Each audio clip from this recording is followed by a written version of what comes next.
Peach Melba was made famous by French chef Auguste Escoffier. Sounds like a very fancy dessert, but to be honest, it's peaches, cream, and raspberry coulis. And I love to use these peaches when they're in season. Now, if you can't get your hands on some peaches, by all means, you could use pears in the winter time. Now, first, put the peaches into a pot, skin and all, give them a bit of a wash, along with caster sugar. Now, the sugar is going to accentuate the beautiful fresh peach flavour. Now, once you've got 200 grams measured accurately, it can go in with our peaches, along with some white wine and enough water to completely cover the peaches. Now all I'm going to add is a few more flavours. This is not traditional at all, but I love the addition of a little bit of rosemary and a cinnamon stick. Now I'm going to turn the heat on and form a sugar syrup, and this is going to cook very gently together for about 6 to 8 minutes after it's come to a simmer. Another little trick is a cartouche, a piece of baking paper that's been cut out roughly around the same size as the pot, and this is going to ensure that our peaches cook nice and evenly. So while that's happening, we can get onto the coulis, which is just a raspberry puree. I've got 2 punnets here, and they can go straight into a pot. Fresh raspberries. You could also do this recipe with some strawberries, but I love the traditional combination of the peaches and the raspberries, along with some sugar to really highlight the raspberry flavour. I need about 100 grams of sugar here, measuring it out again, and then in it goes with a small amount of water. You don't need too much water with fresh raspberries because they contain some liquids. We want it to break apart, almost look jam-like before I puree it. So this can go onto the heat and then constantly mix it until it does start to collapse and it starts to smell like raspberry jam.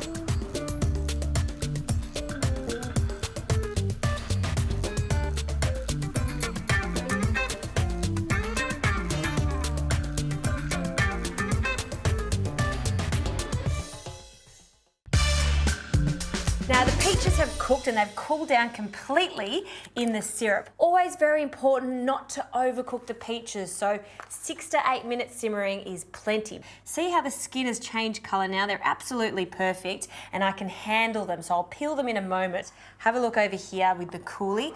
The raspberries have completely broken down. Smells fantastic, so now it's time to blitz and strain. Now into a blender. It's okay if it's still hot. And then the lid can go on and blitz it until it's completely smooth. All right, let's have a look. Oh, look at that colour. Nothing better than crushed raspberries. This reminds me of summer, the smell of raspberries and peaches cooking. See how glossy that is? And then just allow it to come to room temperature. That won't take long at all. A good little tip is just to use the back of a spatula just to get all the sauce through the sieve and collecting all of the seeds. I think this is really important because there's nothing worse than raspberry seeds stuck in your teeth. So if you want extra assurance, you can strain this twice. That's looking pretty good to me though. All right, now that that's done, let's get on to the cream element. So there's 3 elements to this dish: the poached peaches, the raspberry sauce, and the cream. Instead of cream, I'm gonna be using cottage cheese. I think it works so well with this. What I love about it is the texture. It's sort of clotted, really light and airy. Fantastic for a dessert like this. A good amount of icing sugar that I'm going to sieve into the bowl. I want about a teaspoon, and then I love the addition of a vanilla bean. I'll cut straight through the center. This one is so fresh and soft. I know there's going to be lots of seeds in here. The addition of the icing sugar and vanilla makes this into a chantilly cream, which is pretty addictive. I love it. So easy to do too. With a little whisk, we'll just mix that together. All right, all we need to do now is peel the peaches, and because it's cooked, it's going to be quite easy. And you can keep this liquid in a jar in the fridge, and if you want to poach some other fruit, you can absolutely do it. It'll last for a good couple of months. Now you can do this with a knife, but if you've got very delicate hands, it's very easy to do. Just pinch from the top and just gently take off the skin. See how easy it comes off? And it's blushing inside. See the cheek of the peach? Different colors. Absolutely love this.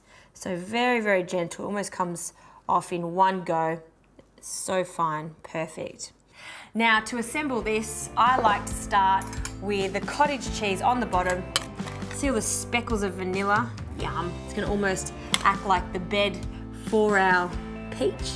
So make a little nest in the middle and the jewel in the crown. The peach can sit on top as the hero to smother it in this delicious raspberry coulis over the top.